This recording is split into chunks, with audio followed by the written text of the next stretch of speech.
Your forecast with Storm Tracker Live. Temperatures topped out today in the mid-60s and little rain moving through this afternoon, but it'll get out of here quickly.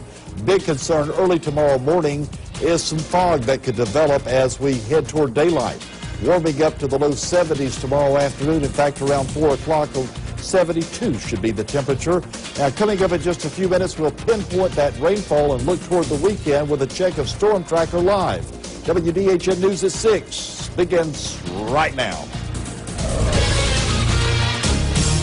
First in local news, this is WDHN News at 6. Good evening and thanks for joining us. We begin with some late-breaking developments. You are looking at the first photographs released of that underground bunker where Jimmy Lee Dykes held little 5-year-old Ethan hostage for nearly a week. These photographs released just in the last few minutes by the FBI. That right there is the pipe through which the FBI communicated with Dykes while he was in that bunker. That there is Dykes' home where the bunker is located, and here authorities are securing what is now the crime scene after the operation that freed little 5-year-old Ethan. There is a lot to process out there tonight, and there's another breaking development.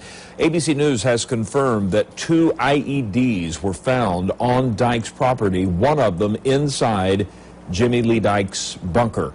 It was speculated during this ordeal that there might be explosives attached to or inside that bunker, making it difficult for agents to know how to go about freeing Ethan. But tonight we have confirmed that 2 IEDs were found on that property, one inside the bunker. There is a celebration about to begin in Napier Field tonight. That town coming together, thankful the little boy Ethan is now safe with his mother. WDHN's Katie Kroll is there live. Katie, what are they planning tonight? Well, Kevin, this started out as a celebration, as a candlelight vigil when they first started planning, but tonight they have good reason to celebrate as Ethan is now home safely, and there will be a celebration soon here. As you can see, already getting set up for a birthday celebration for Ethan. I'm joined now with Sean Cunningham and April McDaniel with the Napier Field Police Department, and they told me this started simply by a Facebook page. April, kind of talk about what the response you've seen. It's grew tremendously, very fast. I didn't expect a lot of people to, I knew everyone had a great love for this little boy. We instantly fell in love with him. We've never seen him. We didn't know his last name, but him being as courageous as he has been, we just instantly fell in love with him. And April is telling me that they have received over 700 cards. She has some of the cards here with us. As we've told you, Ethan's birthday is tomorrow, and so they want to just make sure this little boy has a very happy and well-deserved birthday. But also they're here tonight to honor the life of Mr. Charles Poland. And Sean, just kind of talk about some of the response from the community and what people have been willing to give and come out and say. It's been an overwhelming show of support and love for this kid. We've gotten a bicycle with a helmet attached to it. We've gotten stuffed animals, remote control cars, and enough candy to last them for quite a while. So Ethan's going to have a very happy birthday, and also just the next several days that he'll get to enjoy some of these new things that he's getting. But tonight, they just want the community to come out and join together in a time of celebration and also in a time to honor Mr. Charles Poland, the hero bus driver. We're out at Napier Field Road on 400 Headquarters Street, and things will get started about 7 o'clock. But also, if you're not able to make it out tonight, you still can mail a birthday card or just a letter of encouragement to Ethan. Tell everybody where they can send that, Sean. The address is 400 Headquarters Street, Napier Field, Alabama, 36303. You can label it Cards for Ethan. There's a blue drop box in front of Town Hall. If you want to drop it in there, we'll empty it out and make sure they get to him. Lots of people trying to do their best to make sure Ethan has a safe and happy birthday. And so if you want to get that address, I'm sure we'll have it on dothanfirst.com, or come out and see us tonight in Napier Field at 400 Headquarters Street. Kevin. Katie, thank you. Students in Dale County went back to class today. WDHN's Megan Hunter has the latest on how schools are handling the sensitive topics concerning last week's event. She joins us now. Megan, how are administrators helping students cope during this time? Well, Kevin, Midland City Elementary School administrators have been preparing for students' return by training with counselors and the Child Advocacy Center. They say the children are doing well but still have many questions. Y'all been to the restroom? The hallways of Midland City Elementary School are full today after 4 days of being empty following the dramatic events unfolding in Dale County. Several counselors have been on hand for children to talk to, and school principal Philip Parker says students are doing well. We sort of had a plan. How do we handle the situation? And we've also had some training from a counselor.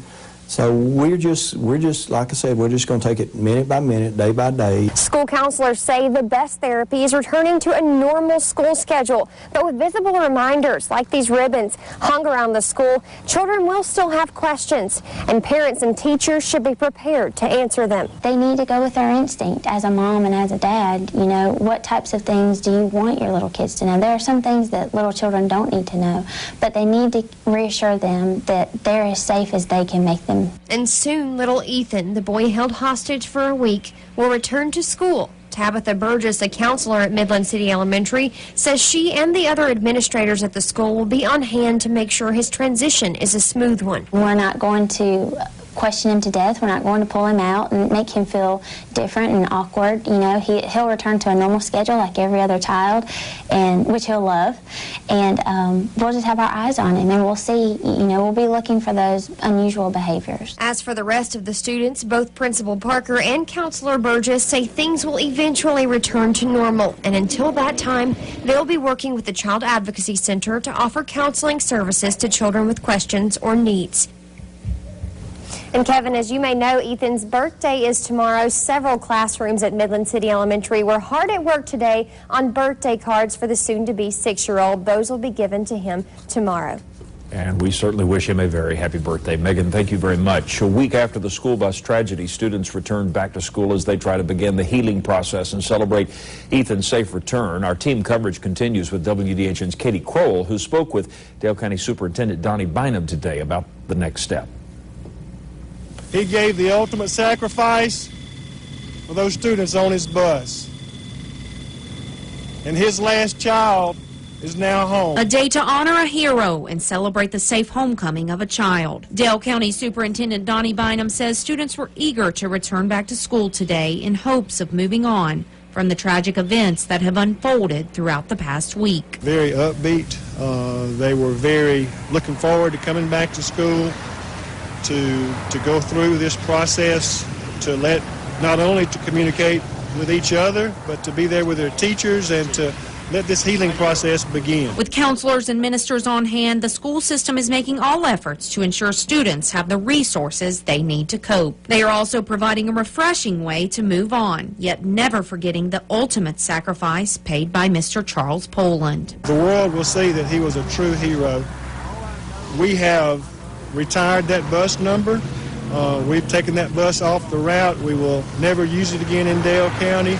Those students had a new bus this morning, and we are forever grateful for that. Superintendent Bynum says Mr. Littlefield, who was a fellow bus driver and friend of Charles Poland, took over the route today in a brand new bus provided by the Alabama Department of Education. He says it hasn't been easy for the close-knit group of bus drivers, but they know this is what their friend would want them to do. They're a strong group.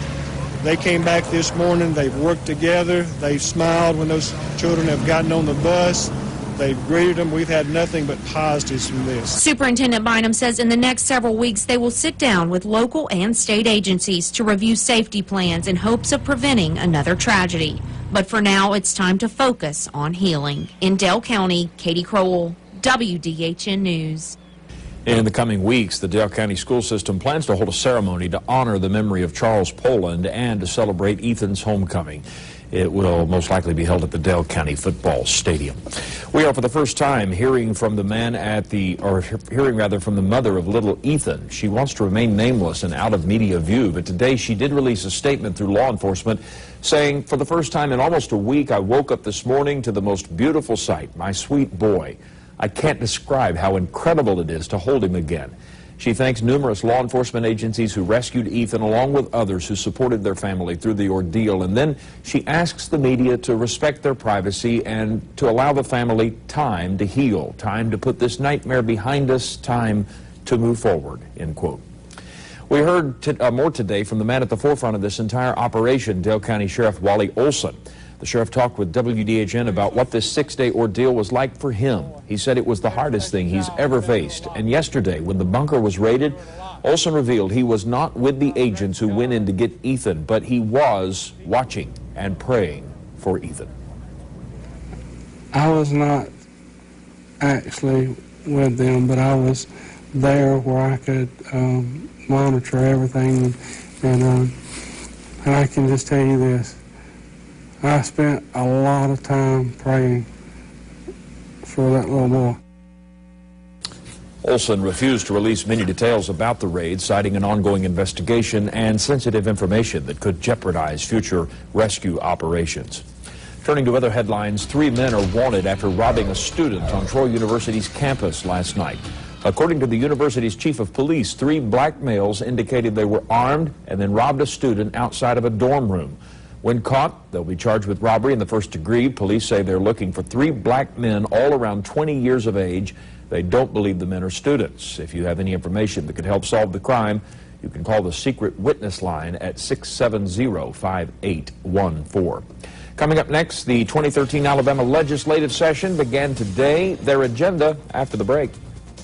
And we'll pinpoint where the showers are this afternoon, or at least this evening. When we come back, there's your generation schedule. It's split again over at the dam. Pool readings, George, Andrews, Woodruff, Bluntstown, and Caryville.